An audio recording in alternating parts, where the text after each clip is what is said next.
So today, I'm going to show you how to use these to make these.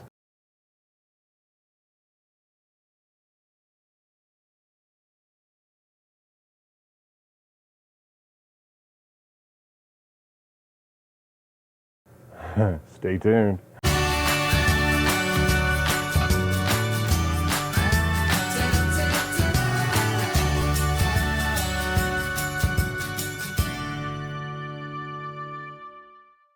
Hi guys, for those of you who don't know, my name is Michael and I am the woodworker for MK Designs. And yeah, today I'm going to show you how to use these to make this.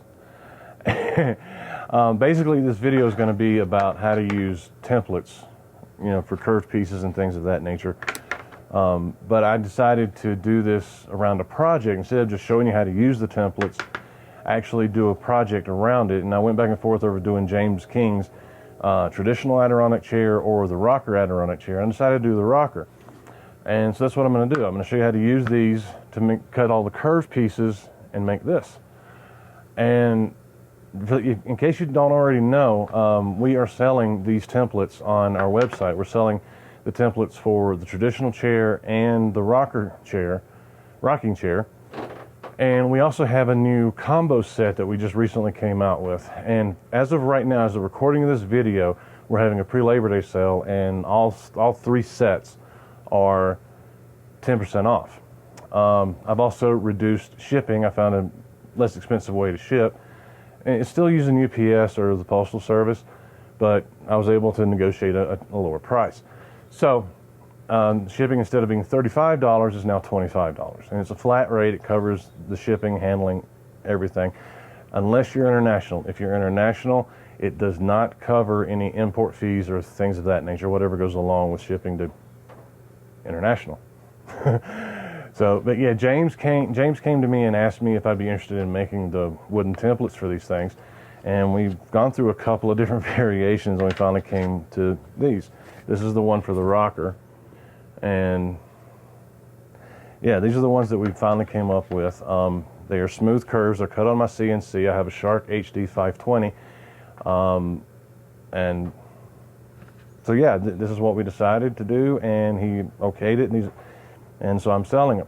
But at any rate, yeah, so basically I'm going to go over all of this and how to use this template. And as I said in the beginning, this is not just for these two chairs.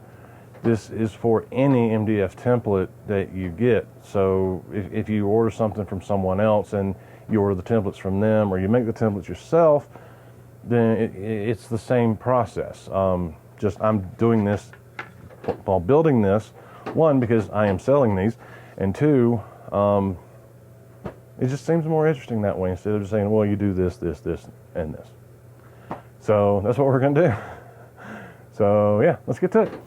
Okay, so the first thing you want to do whenever you're using any wood template, whether it be an MDF template, a plywood template, and for whatever you're building, is you want to lay out your pieces. And as you all know, with James's chairs, his Adirondack chair as well as his Adirondack rocking chair, he has a very detailed layout of how to get the most use out of your wood and with the least amount of waste.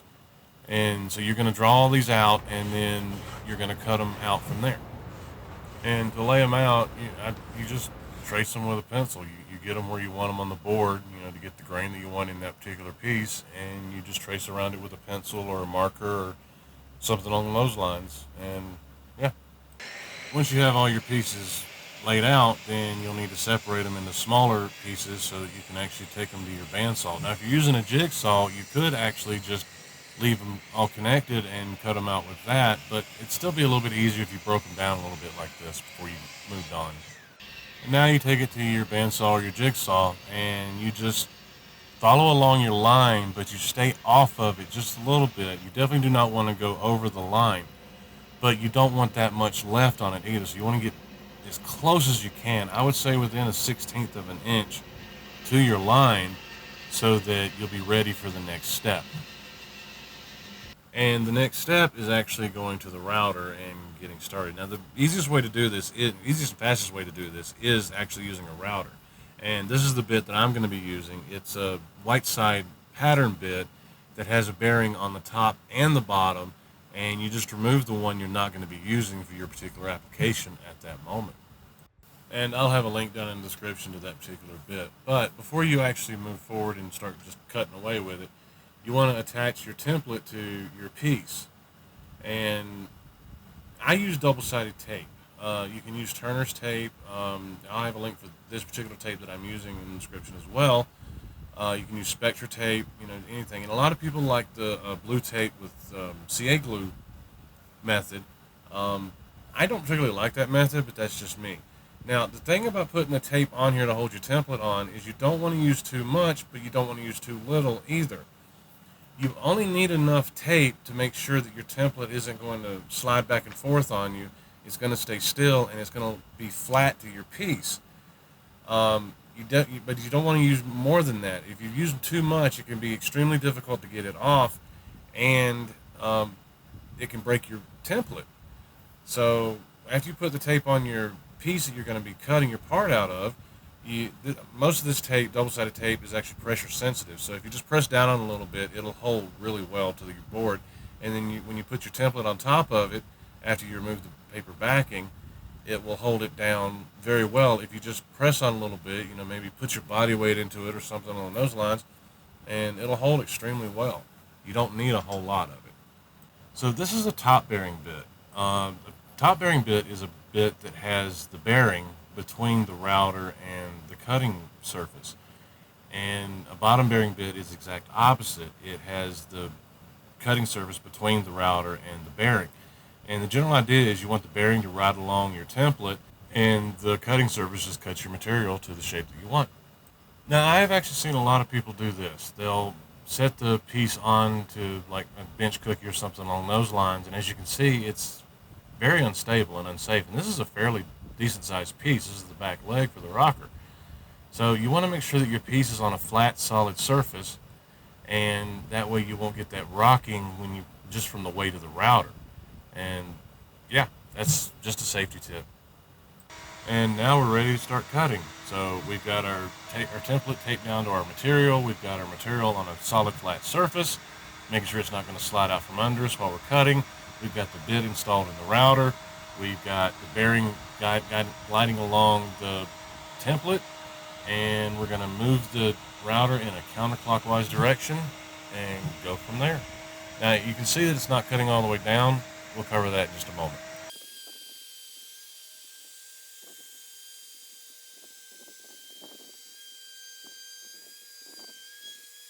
And once you have your first pass completed, you'll want to remove the template. So what you want to do is you want to get a thin piece of plastic or something along those lines in there just to hit your tape and try to push it off, basically. You're not really prying. You're more trying to loosen the tape. And that's all you really need. You don't need a whole lot of pressure. You don't want to try and manhandle it and pull it apart like you're trying to rip a phone book. You don't want to do anything like that. You want to be very gentle and take it like that, because it doesn't matter how thick your template is. If you've got too much tape on there and you put too much pressure trying to get it off, you can break it. So just keep that in mind when you're removing these things. Honestly, if you take the time and just remove it slowly, and you don't put too much tape down on it, and you take care of these things, they'll last you forever. Now that I've got the first part of it done, because my bit isn't long enough to do the whole thing at once, and again, that wobble issue, ideally, what you want to do is remove the template. So you take the template off and remove it, and then you just use this with your top bearing bit again, move it down, and use what you've already cut as the reference and cut the rest of it. But again, with that wobbling issue that we were having, if I set it up on something like this,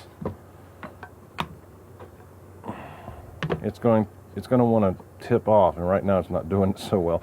But that's because I've got these out here, and that can be an issue. You wind up cutting into your bench cookie or whatever you're using to prop it up. I mean, you could try and get it just a little above it, and it should do just fine. But when you get to the back side, it's still going to want to tip like that. There's a couple different ways you can do this. One, if you've got a bottom bearing bit, you can flip it over and do the exact same thing. Like, this is a bottom bearing bit, and use this as a reference. So what happens is the bit comes in and it cuts, and as soon as the bearing hits your reference point, it won't go any further, so you can go around it like that. You can use your top bearing bit again. You just have to mount the template on the other side, but that can cause a couple of problems.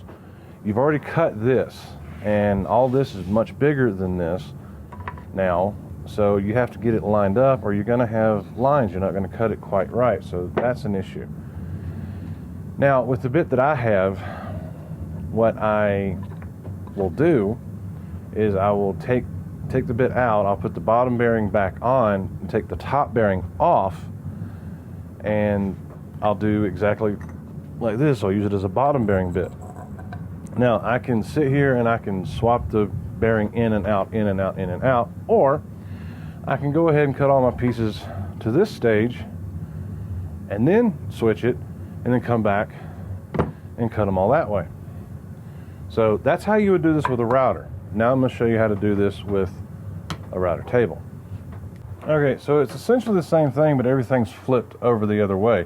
So I've got my template and I've got my piece here, and I would flip it over like this, where the template's on the bottom, and then I would adjust my router down to where the bearing is riding on the template and not on the piece. So like that. And I don't have this attached because I'm just doing this to show you. So if I'm using a piece that I haven't already cut, like the other leg here for example, so I would attach my template, and then I would flip it over, and I would adjust my router to where the template, to where the bearing is riding only on the template and not on the surface that you haven't cut, and then I would proceed to make my cut with the bearing riding along the template.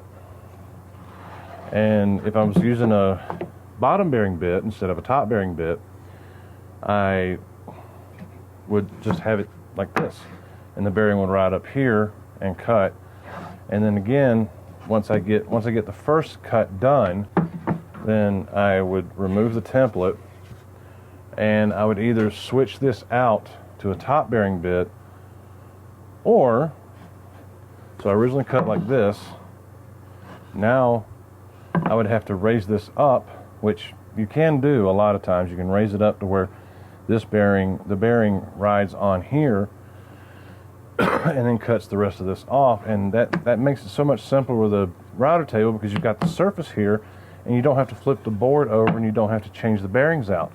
You can use the same bearing and the same bit. So basically, after I finish cutting this piece, this part, like this, I raise the bit up, take the template off, raise the bit up, and cut the rest of it. So that's why a router table makes it so much easier, but it can be done with a freehand router. You just have to be careful, try not to tip it. So speaking of not tipping it, one of the reasons you definitely do not want to tip the router or the piece where if you're on a router table, you don't want to pick up on it or pull back on it. You want to keep it flat. One of the reasons why I say that is because it will gouge it. As a matter of fact, when I was setting up to test this before I started filming it, I made the mistake of starting the router and then putting it down, and I went a little too quick on it, and I caught this end. The router tipped back and the bit slid and caught that. And so now I have to get another template piece to cut my back slats.